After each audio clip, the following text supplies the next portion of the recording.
Welcome back to the Sam Sorbo Show. It's great to have you here. And for this segment, I want to talk about Cuomo because apparently this is on Zero Hedge. He is about to bag $5.1 million to write, wait for it, a pandemic leadership book. Are you flipping kidding me? Unbelievable, right?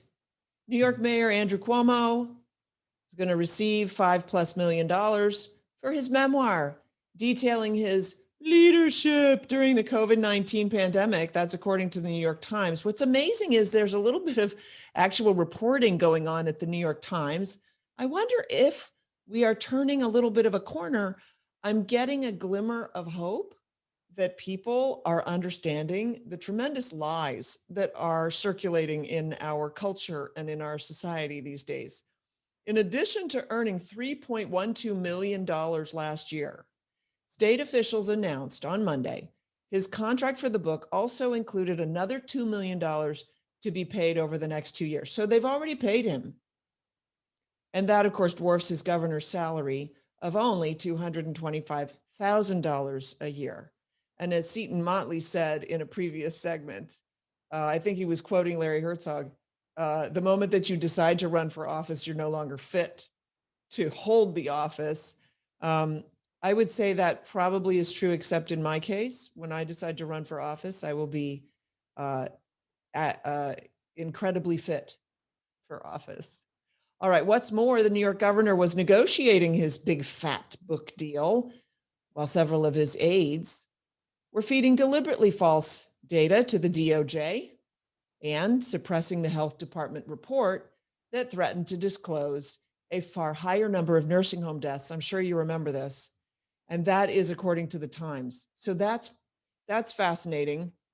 Although I have a feeling that the Times reported on the story that he was fudging data and not reporting things properly, right?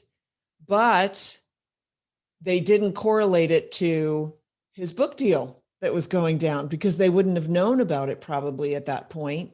And so this article makes that correlation, whereas I'm guessing that the Times did not.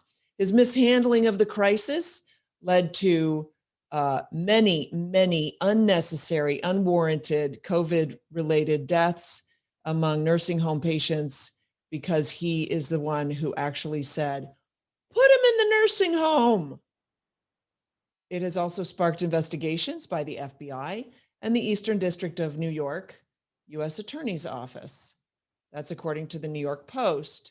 Meanwhile, the State Attorney General's Office has launched a probe into Cuomo's alleged use of government staff to help produce the book.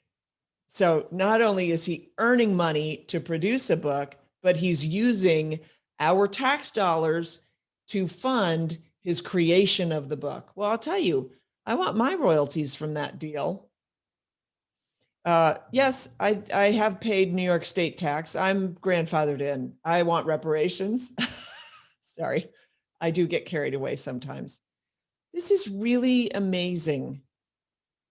It boggles the mind that these people are so incredibly unscrupulous. And yet, I bring it back to my book, which incidentally, PragerU just did another PragerU video that's out with Michael Knowles.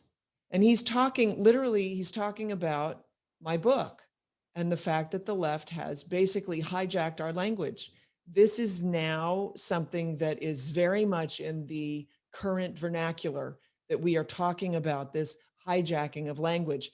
And there is a movement, and I'm feeling it, that people want to try to go back to a time when we would adhere to the truth, when your word was meaningful. If you gave your word, it was meaningful.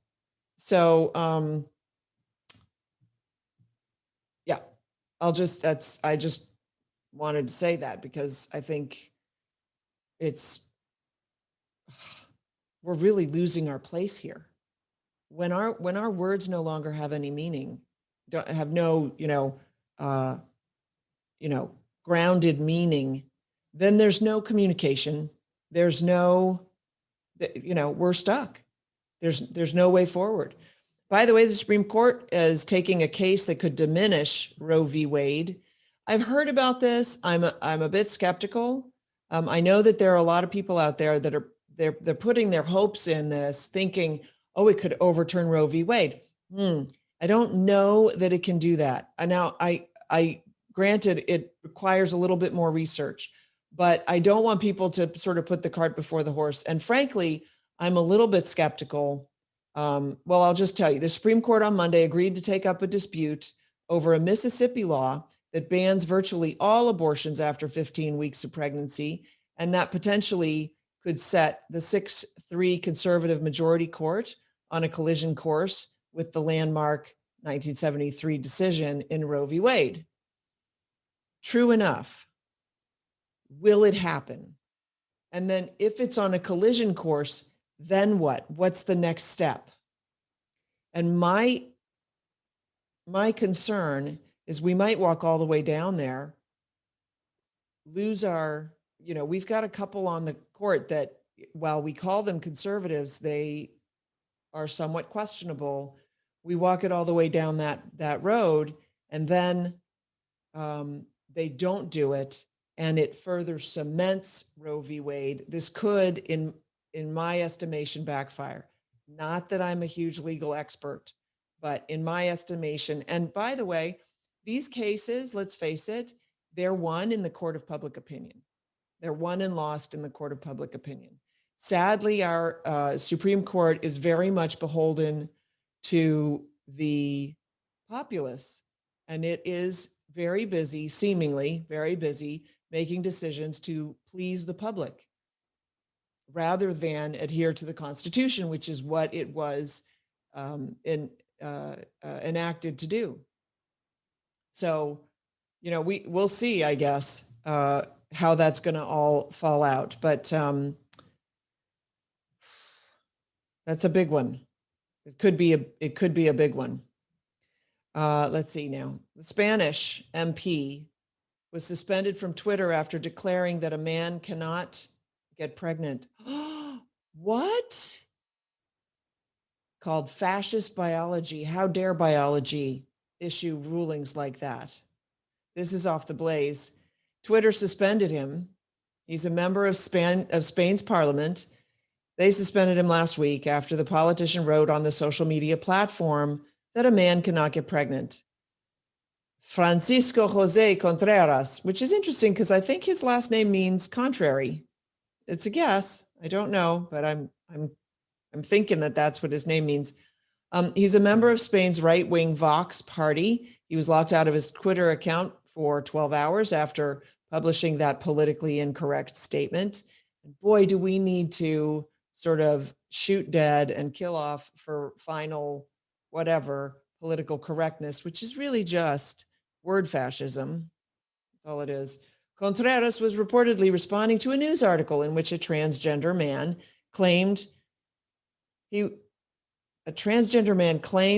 and they're using the pronoun they were now a father after giving birth to a child. I bristle at that because that's incorrect grammar, but I understand what they're trying to do. Es una mentira.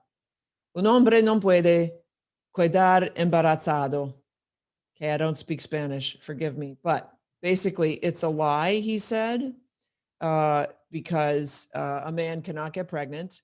A man neither has a uterus nor ovaries, both of which are required for pregnancy and carrying to term and giving birth.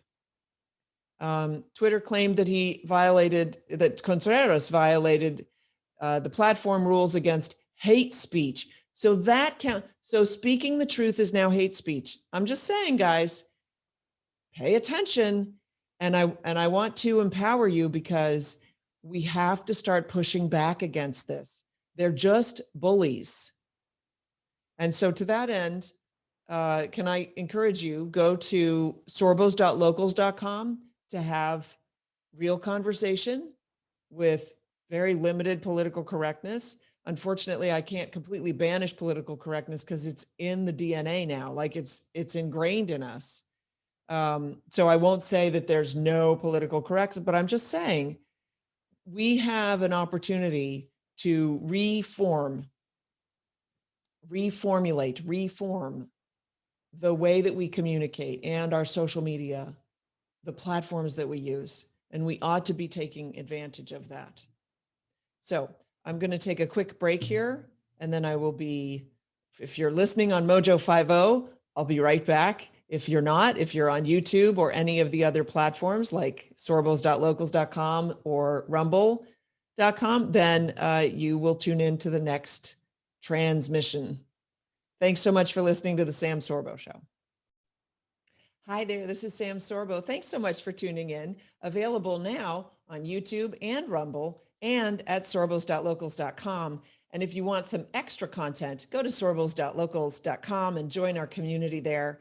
Thanks so much for watching. Also, don't forget to subscribe below and like, and go ahead, leave me a comment. Come on, it's fun.